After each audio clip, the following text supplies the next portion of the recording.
Merci Eric. En effet, précédemment, dans les épisodes précédents, j'avais abordé la notion d'IA prédictive et de développement de business.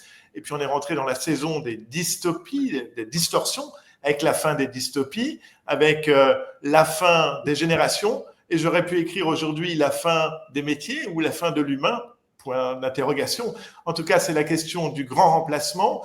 Vous aurez dans le module de chat sur LinkedIn un membre de mon équipe qui va pousser aussi d'autres références. Et puis, spoiler alerte, puisque ce grand remplacement, il va en être question dans le prochain ouvrage d'Éric. Suivez-le au mois de mai ou de juin avec de nombreux intervenants. Et ce n'est pas la génération Z et le luxe, hein, c'est celui qui arrive. Bon, on en reparlera. Absolument. Je suis donc le fondateur depuis 10 ans du MBA Digital Marketing et Business de l'EFAP. 45 étudiants il y a 10 ans, 450 cette année. Il s'agit d'un parcours en alternance.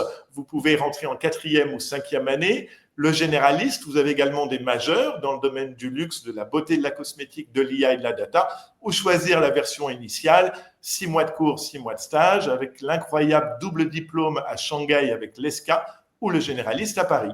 Et nous sommes heureux, clin d'œil, merci Eric, d'avoir accueilli comme parrain de promotion Marc, merci Eric, c'est notre code entre nous pour qu'il appuie sur le bouton, sinon ça ne va pas défiler, mais d'avoir accueilli Marc-Antoine Jamet comme parrain de promotion, Sal Gavot.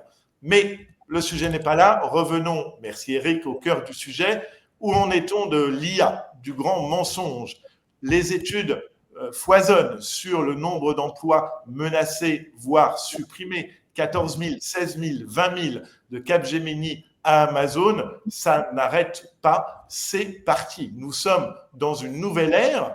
Parler d'une nouvelle ère, c'est prendre le temps à témoin, l'interroger sur sa signification du moment. Le tsunami n'est plus du tout une anecdote. On parle de productivité heureuse, comme si les emplois détruits seront reconstruits avec des nouveaux emplois. Illusion, il n'en est rien. Productivité égale licenciement. On pourrait se dire, ah, mais l'IA est une bulle, comme en 2001, une bulle technologique, une bulle financière. Que nenni, c'est une arme. C'est aujourd'hui un objet de dimension stratégique et d'investissement. C'est beaucoup plus qu'un simple outil de méga productivité individuelle. Mais ce n'est pas fini.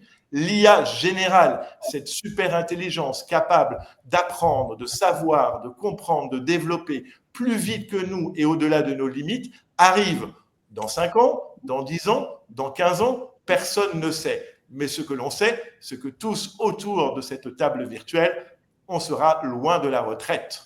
Et ce n'est pas terminé, il y a l'IA et les robots, des robots capables de coudre, des robots capables de soigner, de combattre. La science-fiction est déjà là. Merci Eric. Alors, je vais me pendre, je vais déprimer? Non, il y a un moyen de ne pas être remplacé, d'être IA ready, d'être augmenté. Apprendre à maîtriser, et pas 2 posts LinkedIn ou une conférence stratégie d'1 heure. C'est des heures et des heures.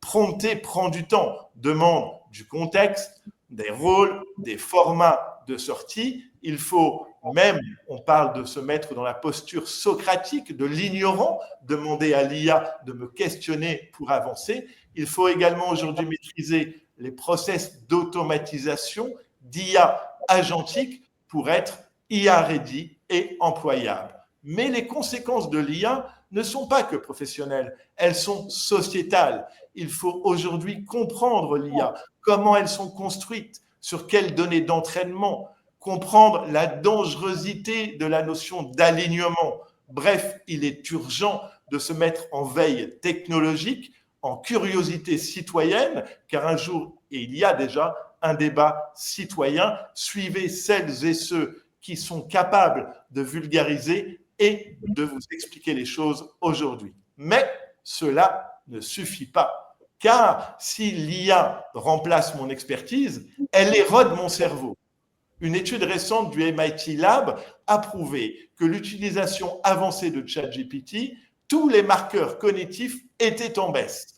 L'IA coche toutes les cases du combo parfait. L'économie de la flemme plus l'économie de l'attention. Souvenez-vous que l'être humain, son moteur, c'est la fainéantise. Gagner du temps et de la facilité, ça nous porte tous. Mais l'IA est multimodale. Elle s'adresse à tous nos sens. Le texte, la vidéo, l'image, j'en passe, et des meilleurs. Et donc, il faut aiguiser nos sens, prendre ce que l'IA n'aura pas et sans doute multiplier nos intelligences avec son fondateur Howard Gardner qui nous rappelait qu'il n'y avait pas que le QI, l'intelligence visuelle, le sens graphique, l'histoire de l'art, le recontact avec la nature sont essentiels, mais plus important, dans l'augmentation productive de ma capacité cognitive, la lecture est clé, quel que soit mon âge, lire, lire, lire, c'est sans doute le conseil du jour. L'intelligence verbale, s'il y a écrit mes textes parfaits et fait mes slides, c'est moi qui parle. Elle ne maîtrise pas l'émotion. Elle ne maîtrise pas le silence stratégique ni la posture. Faire du théâtre, faire du théâtre. Troisième intelligence, l'intelligence corporelle, cette capacité de me positionner, de gérer l'espace 3D, de travailler la posture et la respiration. Bref, faites du sport. Dans les intelligences multiples, merci Eric, les deux plus importantes sont sans doute l'intelligence relationnelle, le rapport, que dis-je, l'apport à l'autre va être essentiel. Il s'agit de développer son écoute active, son empathie véritable et pas le sympathique chatbot qui me caresse toujours dans le sens du poil. Travailler mon esprit critique, ma capacité à comprendre mes biais, à distinguer le vrai du faux. Et enfin, développer l'intelligence émotionnelle, le QE plutôt que le QI, mais je m'adresse à la Gen Z, l'hypersensibilité n'est pas une force naturelle. L'intelligence émotionnelle, c'est également comprendre et réguler ses émotions. L'IA détecte les problèmes, mais elle ne peut pas les apaiser. Merci Eric. Si bien que l'enjeu est de devenir un artisan de la complexité, aiguiser nos sens, renforcer cette capacité finalement à agir dans ce que l'IA maîtrise mal, c'est-à-dire l'improbable et l'incertitude. Notre mentor Edgar Morin nous rappelait dans cette accroche « Attends-toi à l'inattendu » qu'il faut se former, mais l'artisanat humain, c'est une démarche longue, profonde, exigeante. Bref, il est urgent d'aller sur la transformation de soi. L'IA ne remplacera pas celles et ceux qui ont développé leur excellence humaine. Elle va remplacer sans aucun doute celles et ceux qui croyaient que leur expertise suffisait. On ne parle donc plus de grands remplacements, mais de grands déplacements. Le curseur de l'humanité, de notre humanité, a changé. Il est urgent maintenant, sans attendre, de se transformer. Tel est mon conseil du jour.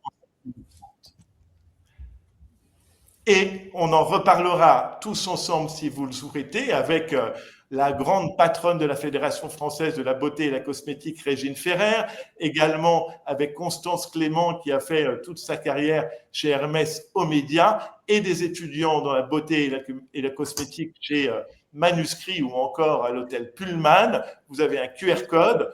Vous avez accès au live, mais on peut vous donner accès au replay. Il s'agit de journées portes ouvertes online où on présente le programme et surtout on questionne l'employabilité et comment, dans notre programme, on gère l'IA pour non pas simplement augmenter nos étudiants, mais les rendre libres et autonomes. C'est ce qu'on va écouter avec tous nos camarades suivants.